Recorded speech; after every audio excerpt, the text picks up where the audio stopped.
Make caldo de res or beef soup, we're gonna need a pound of beef. I'm using beef shank. We're gonna add half an onion and 2 cloves of garlic. To save time, we're gonna add hot water, and we're gonna add a pinch of oregano, a pinch of coriander, and some laurel leaves.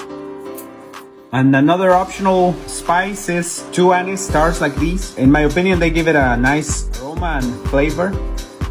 And we're gonna add salt to taste. We're gonna cover it. And we're gonna do 45 minutes at low pressure.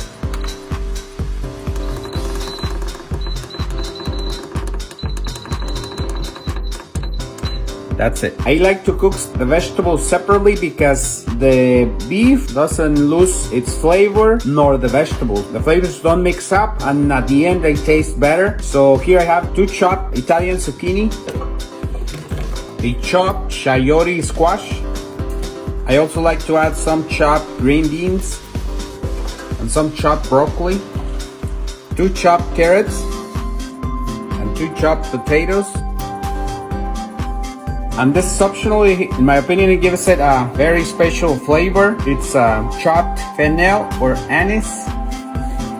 And we're gonna add half a cup of water. And we're gonna cover so they cook more evenly. And it's been 15 minutes. The vegetables are ready. Let's check.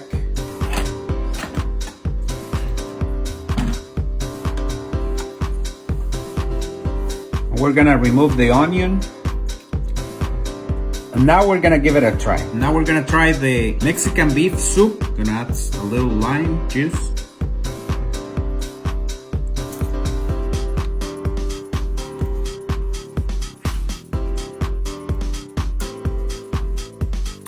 I like to add some of these peppers.